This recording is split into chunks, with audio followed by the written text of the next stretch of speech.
Hello प्यारे बच्चे, welcome back to my channel Akki Guru class में आप सभी विद्यार्थी का स्वागत है। जैसा कि बच्चों आप सभी को पता है कि हर बार मैं अपने वीडियो में ये बोल रहा हूँ कि 14 फरवरी से आप लोग का एग्ज़ाम शुरू हो चुका है। ठीक है, आप लोग के पास समय बहुत कम है और पढ़ना बहुत ज़्यादा है। मैं आज हिंदी के सेट 4 लेके आया हूँ बच्चे। इससे पहले मैंने 3 सेट कंप्लीट करा दिया। अगर आपने नहीं देखा है तो जाइए, वीडियो के लिस्ट में आपको हिंदी के 3 सेट मिल जाएंगे। बच्चों मैंने 3 सेट करा दिया, मतलब 20-20 प्रश्न के 60 क्वेश्चन करवा दिए। ये 80वां प्रश्न चल रहा है।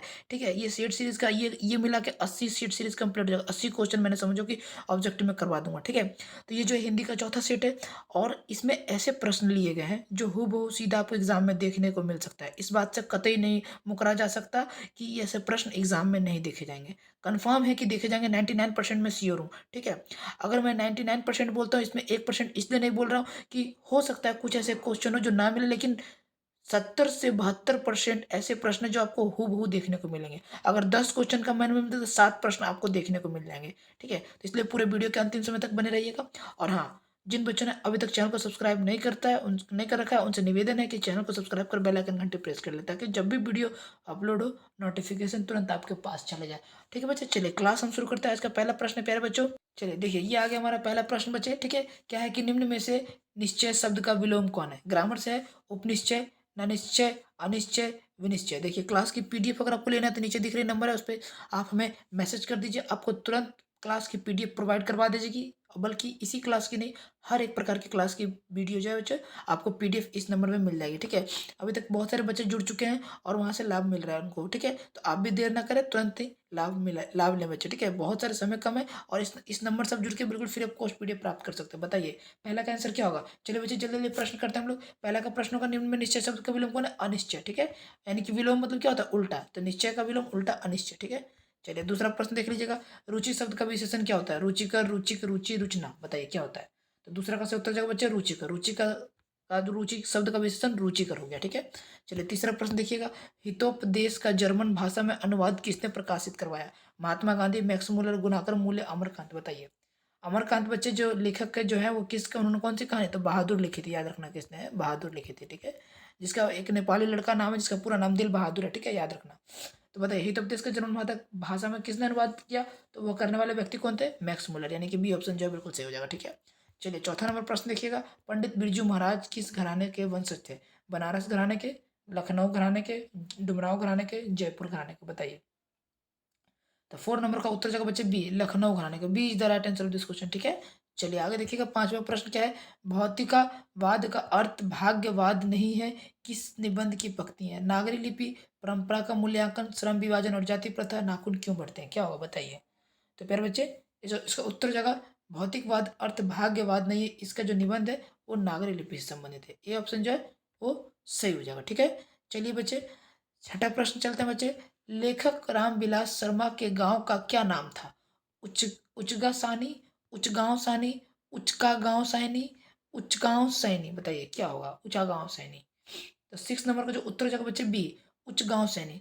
लेखक रामविलास शर्मा के गांव का नाम क्या था? उचगांव सैनी, सानी, उचगांव सानी। ठीक है, चलिए सातवां प्रश्न देखिएगा। सूर्य नामक पुस्तक किसकी रचना है? मैक्स मुलर की, बिरजू महाराज की, गुणाकर मूले की, महात्मा गांधी की। बताइए। तो 7 नंबर का उत्तर जाएगा बच्चे वो उस सूर्य नामक पुस्तक जो है वो मैक्स मुलर की रचना है, यानी कि ए ऑप्शन सही हो जाएगा। ठीक है, चलिए आठवां प्रश्न देख लीजिएगा। वास्तविक शब्द में प्रत्यय क्या है? वास्तविक शब्द में प्रत्यय बताना है। इक, विक, क, इक। बताइए। तो वास्तविक शब्द में जो प्रत्यय है प्यारे बच्चे वो है इक। इक जो है वास्तविक में जो शब्द में प्रत्यय इक है। ठीक है, डी ऑप्शन जो बिल्कुल सही हो जाएगा। ठीक है, चलिए नौवा नंबर प्रश्न है।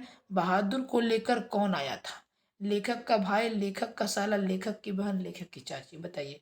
तो प्यारे बच्चे, बहादुर को जो लेके आया था लेखक का साला। ठीक है, बहादुर एक नेपाली लड़का था जिसका पूरा नाम क्या था? तो दिल बहादुर था। जिसकी दिल बहादुर की माँ ने उसे पीटा था, जिस कारण माँ से नाराज होकर वह शहर की ओर जा रहा था। तो लेखक के साले ने उसे देखा तो वो उसे वहां पे ले आया और उसके साथ फिर बहुत लंबी कहानी, आप कहानी पढ़िएगा तो आपको पता चल जाएगा। प्रश्न ये उठता है कि लेखक पर कितने रुपए का चोरी का इल्जाम लगा था? तो 11 रुपये। ठीक है, और भी बहुत सारे प्रश्न उठते हैं, मैं जैसे मिलेगा मैं आपको करवाते चलूंगा। और मैंने इससे पहले 3 सेट जो वीडियो मैंने उसमें करवा दिया, अगर आपने नहीं देखा तो जाकर जरूर अवश्य देखें बच्चे। ठीक है, चलिए 10वां नंबर प्रश्न देखिएगा कि मैं तो खोखा को इंजीनियर बनाने जा रहा हूँ। यह कथन किसका है? सेन साहब का, मिस्टर सिंह का, गिरधर लाल का, मुखर्जी साहब का? बताइए। तो बच्चे मैं तो खोखा को इंजीनियर बनाने जा रहा हूँ, ये जो है लेखक के, ये सॉरी लेखक कह रहा है मिस्टर सिंह का। किसका बच्चे? मिस्टर सिंह का। नहीं बच्चे, गलत है। इस क्वेश्चन का उत्तर क्या होगा आप मुझे कमेंट करके बताएं, ठीक है। मिस्टर सिंह का, सेन साहब का कि गिरधर लाल का? ठीक है, मुझे लगता है कि इसका उत्तर होगा सेन साहब का, ठीक है। लेकिन एक बार क्रॉस वेरिफिकेशन कीजिएगा। मैं तो खोखा को इंजीनियर बनाने जा रहा हूँ कथन किसका, आप मुझे कमेंट करके बताएं, ठीक है। चलिए 11 नंबर प्रश्न देख लीजिएगा। बिरजू महाराज का संबंध किससे है? तबला वादन से, संतूर वादन से, बांसुरी वादन से, इनमें से कोई नहीं? बताइए। तो बच्चे बिरजू महाराज का जो संबंध है वो है किस चीज से? बताइए। तो उनका नृत्य से संबंध है, ठीक है। किससे? नृत्य से। यानी कि इसमें नृत्य में ऑप्शन में कहीं नहीं है, तो यानी कि इनमें से कोई नहीं उत्तर होगा, डी सही हो जाएगा, ठीक है।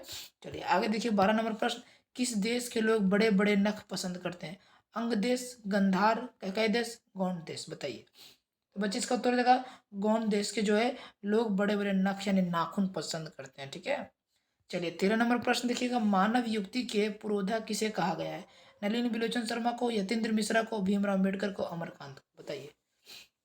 तो 13 नंबर का जो उत्तर हो जाएगा बच्चे वो हो जाएगा सी ऑप्शन, भीमराव अम्बेडकर को, जिन्होंने जाति प्रथा का, इनके लेखक का अगर आपसे पूछा गया इन्होंने कौन सी किताब लिखी है तो जाति प्रथा। इन्होंने वैसे बहुत सी लिखा है, लेकिन 10 क्लास में जाति प्रथा बहुत इनका बारे में दिया हुआ है, ठीक है। चलिए आगे देखिएगा 14 नंबर प्रश्न क्या है कि 14 नंबर प्रश्न है आम शब्द पर्यायवाची क्या है? पर्यायवाची शब्द बताना आम का। प्रसून, झाग, ड्रूम, रसाल? बताइए। तो आम का पर्यायवाची शब्द बच्चों क्या होगा? रसाल। डी ऑप्शन जो बिल्कुल सही हो जाएगा, क्या होगा? रसाल। चलिए 15 नंबर देख लीजिएगा। निम्न में शुद्ध शब्द कौन है? अनाधिकार, अनाधिकार, अंधिकार, नदिकार, अनाधिकार? बताइए। शुद्ध शब्द चूज चूज करना है, इसमें सही शब्द कौन है? तो ये जब बच्चा अनाधिकार जो है वो बहुत सही शब्द है, बाकी तीनों गलत है, ठीक है। चलिए 16 नंबर प्रश्न की ओर पढ़ते हैं। नृवंश विधा का संबंध किससे है? खगोल विज्ञान से, मानव विज्ञान से, वनस्पति विज्ञान से, भूगर्भ विज्ञान से? बताइए। तो नृवंश विद्या का संबंध जो है बच्चे वो किससे? मानव विज्ञान से। बी ऑप्शन जो बिल्कुल सही उत्तर हो जाएगा, ठीक है बच्चे। चलिए 17 नंबर प्रश्न की ओर बढ़ते हैं। 17 नंबर प्रश्न देख लीजिएगा। महाशय शब्द का स्त्रीलिंग रूप क्या है? महाशयी, महाशया, महासिनी, महाशयी? बताइए क्या होगा? तो बच्चे जो इसका उत्तर हो जाएगा महाशय शब्द का जो स्त्रीलिंग महाशया, बी ऑप्शन जो है वो आपका सही उत्तर हो जाएगा, ठीक है।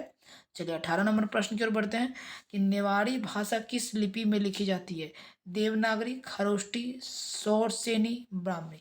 बच्चे ये सब जो वीडियो है ना, ये सब बाद में रिवाइज करने वाले वीडियो है। एग्जाम के टाइम के 1-2 दिन भी पहले अगर आप इस पर ऐसे अभी पढ़ लीजिए और एग्जाम के टाइम रिवाइज कर लीजिएगा। रिवाइज करने के लिए आप क्या करिएगा कि आपके पास पीडीएफ होगा तब ना रिवाइज कीजिएगा। तो पीडीएफ आपको कहाँ से मिलेगा? तो पीडीएफ आपको ये नीचे जो नंबर दिख रहा है ना, इस पर आप हमें मैसेज कर दीजिए कि हाय सर, हमें please give me a PDF. हम आपको पीडीएफ प्रोवाइड करवा देंगे, ठीक है। या फिर आप बोल दीजिए कि हमको 10 क्लास के ग्रुप में जोड़ दीजिए, वहाँ भी आपको पीडीएफ मिल जाएगा, ठीक है। बताइए 18 नंबर का क्या हो जाएगा उत्तर बच्चे? देवनागरी। ए ऑप्शन जो बिल्कुल सही हो जाएगा, ठीक है। चलिए आगे देखिए 19 नंबर प्रश्न क्या है? आमरण शब्द में उपसर्ग है आ, मा, इमा, इमा? बताइए क्या? तो आमरण शब्द में जो उपसर्ग है बच्चे वो है आ ऑप्शन जो है आमरण शब्द में उपसर्ग है, ठीक है। चलिए 20वां नंबर प्रश्न देख लीजिएगा। जिंदगी और जोक किस लेखक की रचना है? भीमराव अम्बेडकर, गुणाकर मूले, अशोक वाजपेयी, अमरकांत? बताइए। जिंदगी और जोक जो है बच्चे वो अमरकांत जी की रचना है, ठीक है। किसकी?